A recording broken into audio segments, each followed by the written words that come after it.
Assalamualaikum warahmatullahi wabarakatuh. Waalaikumsalam Waalaikumsalam warahmatullahi warahmatullahi wabarakatuh. wabarakatuh. Waalaikumsalam Baik, warahmatullahi wabarakatuh.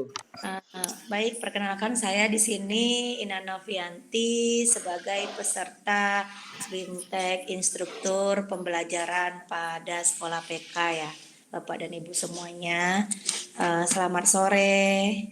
Sore, Bu. Selamat sore, Bu. Sore, Bu. Masih tetap semangat kan? Alhamdulillah Semangat, alhamdulillah. semangatin, Mbak. Semangat 45 ya Bapak-bapak, Iya. walaupun dibarengi dengan aktivitas yang lain, semoga dipenuhi dengan kebarokahan setiap langkahnya ya Bapak semuanya. Amin. Amin.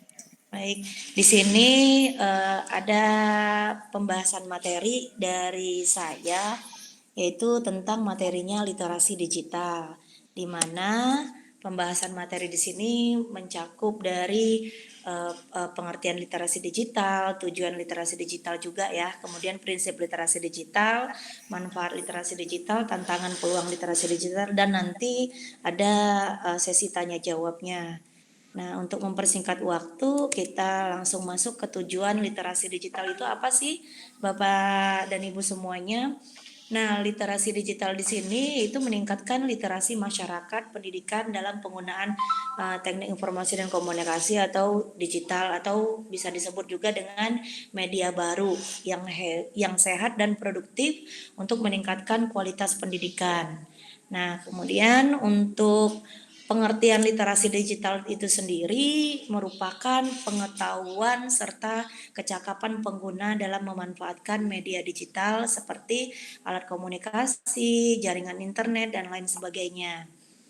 Nah, kemudian kembali ke slide berikutnya, yaitu literasi digital memiliki 4 prinsip dasar nih, Bapak. Nah, di sini pemahaman kita terhadap literasi digital itu seperti apa. Kemudian saling tergantungan di sini adalah adanya komunikasi antara user dan adminnya seperti itu ya. Kemudian faktor sosial dan kurasi. Kemudian kita lanjut manfaat literasi digital. Di sini manfaat literasi digital itu memiliki 6 manfaat yang saya bahas di sini. Yang pertama, kegiatan mencari dan memahami informasi dapat menambah wawasan individu. Kemudian yang kedua, meningkatkan kemampuan individu untuk lebih kritis dalam berpikir serta memahami informasi. Kemudian menambah penguasaan atau kosakata individu dari berbagai informasi yang dibaca. Kemudian meningkatkan kemampuan verbal individu. Kemudian literasi digital dalam meningkatkan daya fokus serta konsentrasi individu. Kemudian menambah kemampuan individu dalam membaca, merangkai kalimat, serta menulis informasi. Ini sangat banyak sekali manfaat di literasi digital itu ya Bapak dan Ibu semuanya. Kembali lagi ke pentingnya digital literasi. Nah, di mana kita tahu bahwa tanpa adanya digital literasi, penyalahgunaan digital akan makin meluas dan makin parah dan bisa merusak generasi muda. Kenapa saya sampaikan seperti ini dalam paparan saya? Karena banyak hal-hal yang negatif dari positif yang diberikan yang diberikan oleh kita semua, tapi negatif yang mereka terima gitu. Salah satunya contohnya misalnya dengan dampak COVID seperti ini, pandemi sudah hampir berjalan 1 tahun lebih ya Bapak ya. Halo? Iya, Bu. Masih dengar, Bu. Halo? Iya, udah Masih dengar ya? hampir 2 tahun, Bu. Sudah berjalan 1 tahun lebih. Mereka tentunya akan beraktivitas gak jauh dari yang namanya gadget ya kan, gitu. Salah satunya HP gitu ya kan. Jadi mereka itu diberikan penugasan segala macamnya, baik itu menggunakan Moodle, baik itu menggunakan Google Classroom, misalnya Bapak dan Ibu semuanya yang menggunakan aplikasi pembelajarannya gitu kan. Menggunakan Zoom juga kan, kalau misalnya mau mempresentasikan dari paparan dari materi yang Bapak dan Ibu buat gitu misalnya. Tetapi anak itu ada yang tidak mengikuti gitu. Ada yang mengikuti dari setengah dari kelas itu anak siswanya, dan ada juga yang tidak mengikuti gitu. Bahkan kita untuk mencoba untuk anak itu tetap mengikuti semua pembelajaran kita, tetapi sulit bagi kita karena dampak dari gadget itu satu, mereka kalau kata orang tuanya menggunakan gadget gitu kan untuk dibelikan gadget untuk media pembelajaran gitu, apapun gitu yang berhubungan dengan informasi-informasi pembelajaran melalui daring. Akan tetapi mereka banyak menyalahgunakannya gitu. Menyalahgunakannya satu dengan games. Games itu kan memang sebenarnya boleh kita ibaratnya main game ke siapapun gitu, bapak-bapak juga nggak mungkin kan nggak pernah main game gitu kan, gitu untuk menghilangkan suntuk atau stres. Tapi anak sekarang bukan dari dasar mereka untuk menghilangkan suntuk atau stres, tapi mereka malah itu yang menjadi utama bagi mereka untuk pengalihan dari kegiatan pembelajaran gitu. Jadi orang tua harus begitu memantau anaknya, apa kegiatan anaknya melalui HP. Bahkan bukan hanya game yang perempuan TikTok apa segala macam gitu kan. TikToknya juga kalau berbau positif seperti membuat media pembelajaran, misalnya yang membuat orang lain menjadi ingin tahu dengan apa yang sesuatu yang bisa dijadikan contoh gitu yang baiknya gitu. Tapi jarang sekali generasi muda sekarang menggunakan TikTok itu malah hal-hal yang tidak baik gitu. Salah satunya dengan pernah saya lihat juga dengan media sosial gitu yang membuka pakaiannya yang kurang sopan ya kan gitu kan. Kemudian nyanyinya yang begitu, goyangnya begitu aduhai misalnya ya Bapak ya, yang membuat orang lain gimana gitu. Itu yang merusak generasi kita sekarang untuk generasi muda untuk dunia digital sekarang gitu.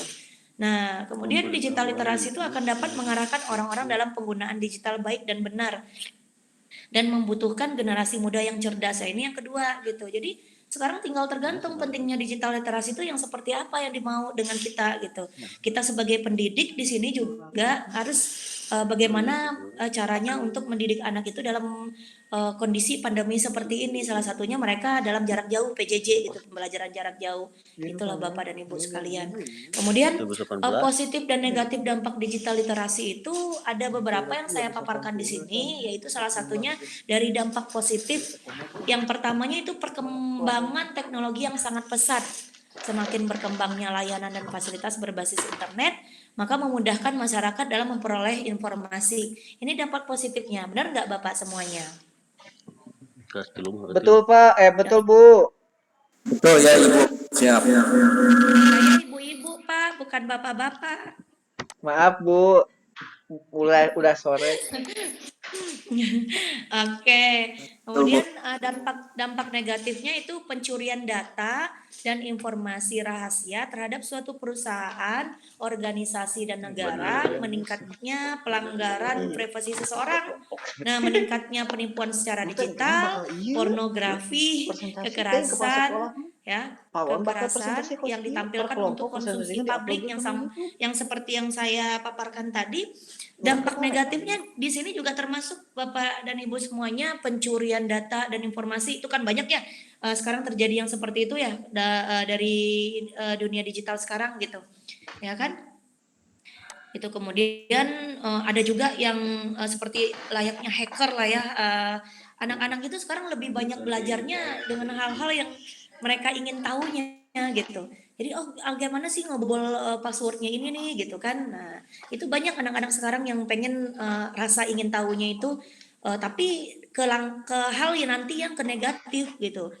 Itulah yang bisa saya paparkan dari dampak negatif di sini. Mungkin kalau ada hubungan ibaratnya pengalaman Bapak dan Ibu di sini, ada nggak dampak negatif yang pernah dilakukan dalam dunia digital gitu? Halo? Ya Ibu. Kalau menurut Pak Alif, ada nggak dampak negatifnya dalam dunia digital itu yang pernah Bapak alamin gitu? Ada Bu. Apa itu salah satunya ya Pak, kalau boleh tahu? Penyalahgunaan sosial media. Oh ya gitu ya. Iya. Sekarang kan Kalau maksudnya penyalahgunaan sosial media gini. Seharusnya kan sosial media itu untuk sarana komunikasi ya Bu ya. untuk memperas Ya. hubungan silaturahmi terus jarak jauh. Tapi di sini penyalahgunaan itu seperti jualan online yang ke ranah plus plus plus gitu, Bu. Nah Oh itu. iya, kebanyakan yang seperti itu Iya, yang sekarang ya, malahan ya. malahan ada satu aplikasi untuk daerah bila mana kita di daerah diinstal terus di apa? Diinstal terus aktifkan GPS-nya itu adalah orang-orang seperti itu dan menawarkan diri gitu. Ya, benar sekali Pak. Banyak ya Pak ya dampak Iya. negatifnya ya Pak Alif ya, gitu. Terima kasih Pak Alif atas ininya ya, berbagi pengalamannya. Saya kembali lagi untuk manfaat dari adanya literasi digital. Nah, dari yang tadi saya paparkan itu ada positif dan negatifnya dampak digital literasi itu. Nah, di sini ada manfaatnya juga Bapak sekalian. Nah, manfaatnya dari adanya literasi digital itu pertama menghemat waktu ya, menghemat waktu yang pastinya itu menghemat waktu. Kemudian keduanya belajar lebih cepat ya, tidak harus kita mencari ke perpustakaan kayak misalnya kayak zaman kita dulu ya, mencari buku tentang materi apa, kita nyarinya bukunya harus ke perpustakaan gitu kan, mencari referensinya. Kalau sekarang kan sudah memiliki modul sepertinya ibaratnya buku digital, salah satunya contohnya e-book gitu kan, buku digitalnya salah satunya contohnya apa gitu kan, bisa menggunakan aplikasi-aplikasi yang ibaratnya mereka yang bisa belajar dengan bersama gitu loh. Nah kemudian untuk yang ketiganya menghemat uang. Nah, menghemat uang salah satunya contohnya kalau dulu kan kita kalau mencari referensi apa kalau harus pergi ke perpustakaan mana gitu kan, transportasinya, uangnya gitu kan. Nah, kalau sekarang kan dengan kita diem di rumah aja, yang penting ada kuota internetnya kita bisa menjalankan digital itu sendiri. Salah satunya contohnya mencari referensi materi dari apapun tugas-tugas gitu. Kemudian membuat lebih aman kita gitu karena kita kan nggak kemana-mana posisinya ya Bapak dan Ibu semuanya. Kemudian senantiasa memperoleh informasi terkini, selalu terhubung, membuat keputusan yang lebih baik, dapat membuat Anda bekerja, membuat lebih bahagia dan dapat mempengaruhi dunia gitu. Apa itu salah satunya mempengaruhi dunia gitu? Salah satu hal yang positif yang kita lakukan dan salah satunya contohnya membuat video tutorial pembelajaran tentang apa gitu, tentang desain grafis dan lain sebagainya gitulah Bapak dan Ibu sekalian. Nah, ini manfaatnya adanya literasi digital. Selanjutnya kita ada lagi setelah manfaat, tantangan dan peluang literasi digital. Nah, bukan hanya hidup yang punya tantangan, ternyata di literasi digital itu juga ada tantangannya ya Bapak Ibu semuanya. Ya Pak Aep. Iya, Iya, Bu. betul, Bu. Nah, Oh, Bu. tantangan di sini saya paparkan di sini yaitu berkembangnya peralatan digital dan akses informasi digital yang membanjir. Keterampilan dalam literasi digital menjadi hal yang mesti dikuasai pengguna internet. Nah, di sini. Kemudian media digital sangat memungkinkan adanya peluang seperti meningkatnya keuntungan dalam bisnis e-commerce ini. Nih yang bisnis nih ya.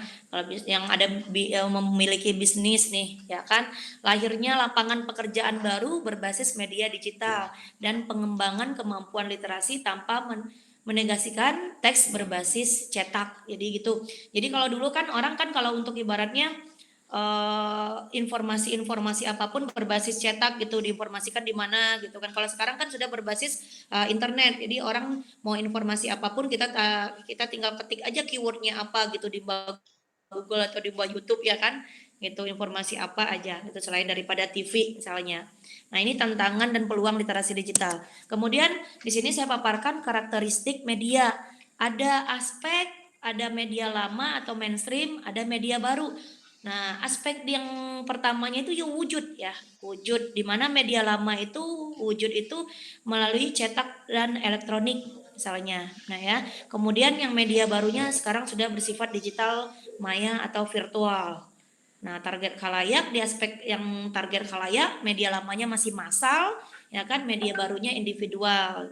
Nah, selanjutnya juga sama halnya untuk misalnya kayak sebaran media, tergantung ruang dan waktunya, itu media barunya ada di mana-mana. Jadi kita kalau sebaran media kita bisa di mana-mana aja gitu. Misalnya kayak kita nih berada di sekolah, kita mau bikin media apa gitu kan, sebaran medianya misalnya penerimaan siswa baru untuk brosurnya. Kita bisa menyebarkannya di mana kita berada gitu dengan melalui media digital, salah satunya contohnya menggunakan WhatsApp, Facebook gitu kan, Instagram gitu kan, ya website sekolah gitu. Udah banyaklah media sosial lain yang kita gunakan untuk sebaran media gitu, dan Bapak dan Ibu semuanya. Nah, kemudian lanjut lagi, pesona media baru bagi anak dan remaja, di mana, nah, bukan hanya kita yang memiliki karismatik sendiri ya Bapak. Kalau mengajar itu kan, guru itu kan harus punya karismatik ya.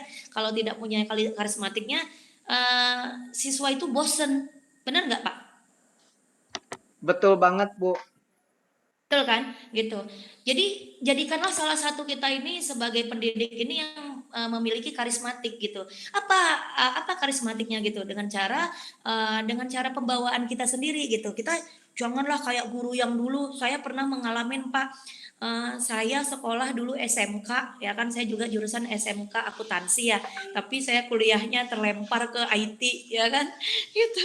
Sebenarnya nggak nyambung ya kan, tapi saya juga bosen dulu SMK ngitung-ngitung duit yang nggak ada, ya kan, gitu. Lebih baik saya masuk jurusan IT yang luas gitu, yang pengetahuannya yang eh, teknologinya semakin semakin nggak bisa disaingin lah gitu ibaratnya ya, semakin banyak teknologinya yang kita dapat dari IT itu gitu. Jadi makanya saya dulu berpengalaman punya guru yang bawaannya tuh serius saja Pak. Pernah nggak Bapak menemui guru yang serius saja waktu sekolahnya? Pernah, Bu. Malahan Ya, kaku. Sering ya, kaku. Saya ya. flat lah, Jadi Bu. jadi dia Kayak kalau TV.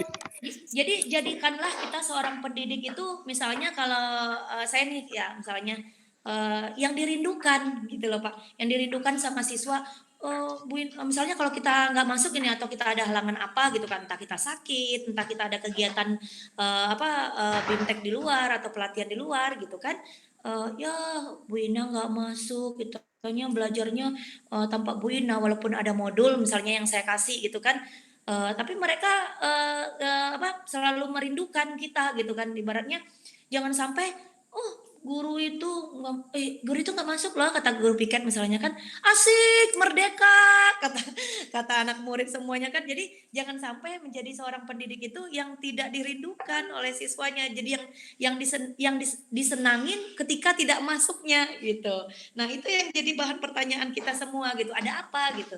Nah makanya kita sebagai pendidik bagaimana kita memiliki pesona media baru bagi anak dalam usia remaja sekarang, khususnya apalagi kita mengajar di tingkat SMK gitu kan. Di tingkat SMK ini kan rata-rata anaknya ya kan masih masa puberitasnya yang tinggi ya Pak ya, gitu.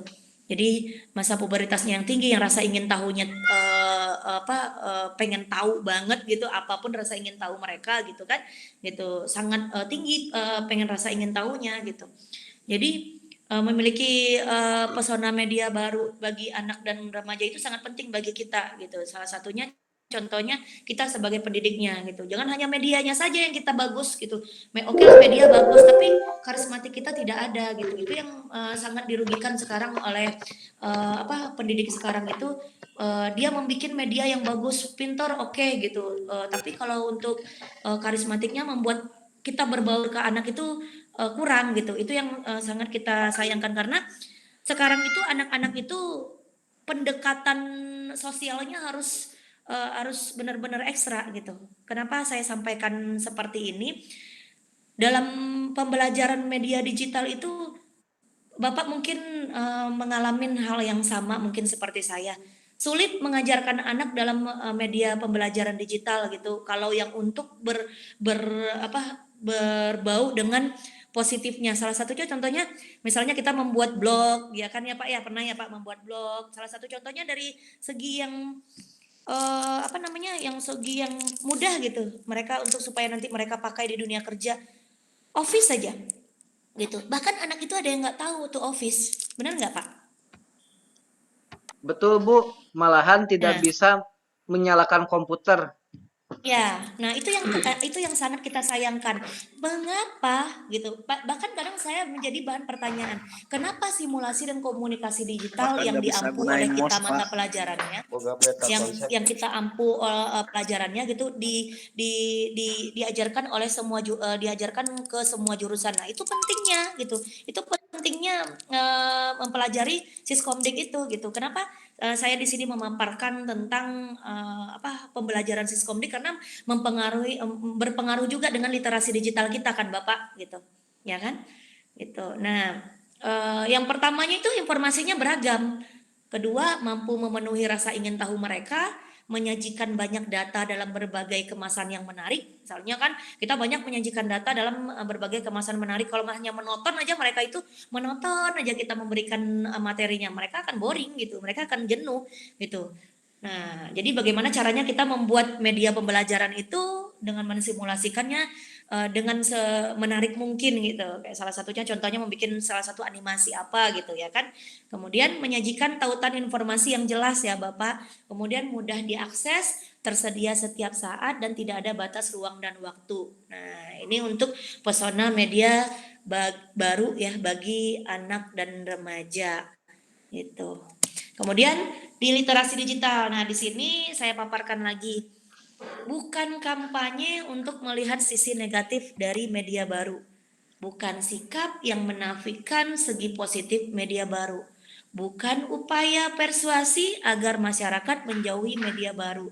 Bukan juga gerakan mengorganisasi masyarakat agar memusuhi atau membenci media baru.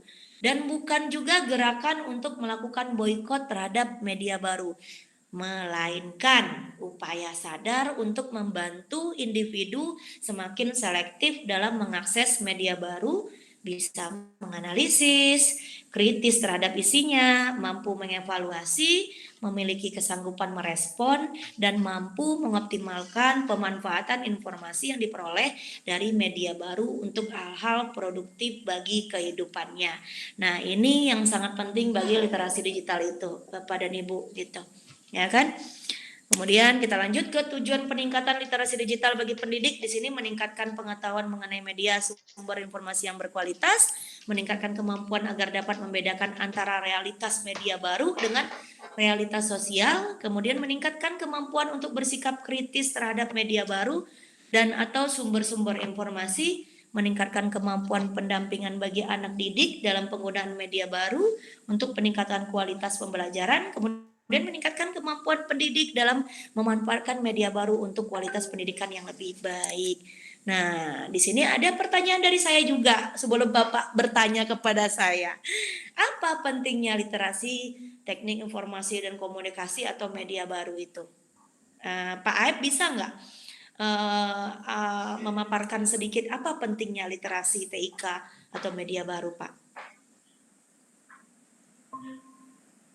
Halo? Halo? Halo Bu, Halo Pak Aib, masih adakah di sana? Masih. Nah, Kedengeran kok. masih Bu. apa pentingnya literasi TIK media baru? Sangat penting ya, sangat penting bagi kita semua gitu, bukan hanya dari anak-anak, bukan hanya Dari dari sini remaja, di bukan hanya dari literasi dewasa, TK media semua baru ya Bu ya. khalayak. Ya. Sangat penting Hmm? di apalagi di dalam kondisi pandemi seperti ini Bu ya. Iya. Apalagi di pendidikan untuk media pendidikan juga, di media pendidikan penting juga karena menghubungkan sosial media itu, kita itu orang yang bersosial ya, masyarakat Indonesia itu sosialnya sangat tinggi, dan untuk pengetahuan sebentar Bu ya. Lanjut Bu ya. Nah, Oke. masih kedengaran Bu ya? Masih jelas, Pak. Masih Pak. Siap. Ini sangat penting di jadi di masa pandemi ya Bu ya, untuk kegiatan sehari-hari kita berinteraksi maupun saling sapa ya antara jarak jauh. Kalau dulu emang masih menggunakan surat ataupun telepati mungkin ya kalau zaman kerajaan. Nah, kalau sekarang kan Ya, udah zaman abad ke-21. ya eh zaman now ya Pak. Ya zaman now sekali ya Bu ya. Emang Ya, apa namanya TIK ataupun digital media ini tuh sangat apa namanya satu kesatuan lah untuk kita semua ya, sebagai pengguna gitu Ibu ya. ya, Dia dan tidak bisa terpisahkan Bu ya. Emang udah ya. hari-harinya ya tanpa ada gadget ataupun apa pasti yang paling apa kalau sekarang kalau lupa gadget kayak lupa apa gitu Pak buat ya Ya, merasakan kali ya. Kalau lupa ya. HP, aduh HP kemana ya? Pasti diingat-ingat kalau suami kemana ya gitu Bu ya. Oh, bahaya itu. Suami Istri pertama biasanya apa itu? Oke, ya terima kasih betul Pak Bu ya. Aep atas Mangga penjelasannya mangga. ya. Nuhun. Kita lanjut lagi perbedaan karakter dua generasi. Nah, nih menyambung dengan apa yang Pak Aep sampaikan tadi gitu. Zaman dulu sama zaman sekarang. Zaman dulu itu saya sampaikan di sini migran digital. Nah, zaman now ini adalah generasi digitalnya. Nah, Bapak dan Ibu bisa melihat dari paparan saya beberapa migran digital saya sampaikan di sini. Nah, migran digital ini yang dulu ya. Nah, zaman dulu nih, media baru dianggap hanya menambah kerumitan kerja. Nah, kalau kemudian media baru dianggap milik kelompok elit. Media baru dipahami hanya sebatas alat atau medium. Sebagai besar, gagap, dan mengoperasikan perangkat digital. Media baru lebih banyak dipahami dari perspektif etik dan moral, serta dianggap mengancam tata nilai yang ada. Media baru dianggap menimbulkan ancaman bagi kenyamanan diri. Media baru dianggap membahayakan bagi generasi muda. Ini migran digital ya. Kemudian yang generasi digitalnya, media baru dianggap memudahkan kehidupan dan memberikan nilai tambah. Media baru merupakan milik semua orang. Media baru tidak sekedar alat, tetapi merupakan ekspresi kehidupan nyata. Mereka mampu mengoperasikan alat-alat digital secara otodidak dan insting. Media baru dipandang dari sudut kemanfaatan bagi kehidupan yang lebih baik. Media baru membuat kehidupan lebih menyenangkan. Media baru memfasilitasi mereka menunjukkan eksistensi diri. Media baru menawarkan standar moral dan etik baru di kalangan generasi muda. Nah, ini untuk generasi yang digital yang zaman now sekarang ya Pak ya, gitu. Nah, lanjut lagi perbedaan cara belajar dua generasi, ada migran digital dan generasi digital hampir sama dengan yang tadi gitu. Nah, sekarang generasi digital sekarang belajarnya sebagai kegiatan yang menyenangkan karena itu bisa dengan game yang tadi saya sampaikan, dengan media sosial yang lainnya gitu ya. Sumber bacaan tidak terbatas buku, teks tercetak tetapi bisa layar komputer, HP, TV, film, PlayStation, MP3, MP4 dan lain sebagainya ya Bapak. Kemudian pada waktu yang bersamaan dapat memperhatikan banyak permasalahan, mengandalkan sumber belajar yang beragam ya. Bisa beragamnya dengan sumber belajar apa aja gitu kan, mereka cara berpikirnya cenderung literal, belajar sambil menghibur diri nih. Jadi belajarnya itu bukan hanya terpaku kepada satu buku misalnya begitu. Jadi bisa belajar itu secara menghibur diri dengan menggunakan aplikasi-aplikasi yang animasi yang menarik seperti itu. Nah, senang berbagi pengetahuan kepada pihak lain. Proses pembelajarannya lebih senang dengan cara berbagi. Nah, ini untuk generasi digital. Perbedaannya sama yang imigran ya. Bapak dan Ibu bisa lihat di sini di layar saya. Nah, kemudian ini yang dapat saya paparkan pada materi saya kali ini. Mohon maaf lebih dan kurang. Saya mohon maaf kalau misalnya ada salah-salah kata saya ya Bapak dan Ibu. Jika ada pertanyaan, saya masih menampung dan atau kritik dan sarannya atau masukannya dari materi yang saya paparkan. Silahkan mangga Bapak, waktunya masih mencukupi ya untuk kita sesi tanya jawabnya ya. Halo? Halo Bu. Ya, Pak Alif, Pak Aed, Pak Endar, boleh ada pertanyaan yang bisa saya jawab gitu, yang mungkin kurang memahami atau ada masukan apa penambahan materi dari yang saya paparkan, sok mangga silakan kita berbagi di sini. Ini Bu, saya mau Tidak ada tanyakan cukup Bu. ya? Mau Apa menanyakan. tuh? Iya. Ya. Apa yang harus dipersiapkan dalam komunikasi digital Bu? yang harus dipersiapkan dalam komunikasi digital itu adalah satunya media. Oh iya, Ya, media. itu yang paling mendasar adalah media. Kalau kita tidak ada media yang akan kita paparkan, apa yang harus kita sampaikan gitu. Apapun itu medianya, baik itu dalam bentuk HP, apa berbentuk laptop gitu kan, apa berbentuk misalnya aplikasi-aplikasi yang ada di laptop ataupun HP, banyak sekarang gitu loh.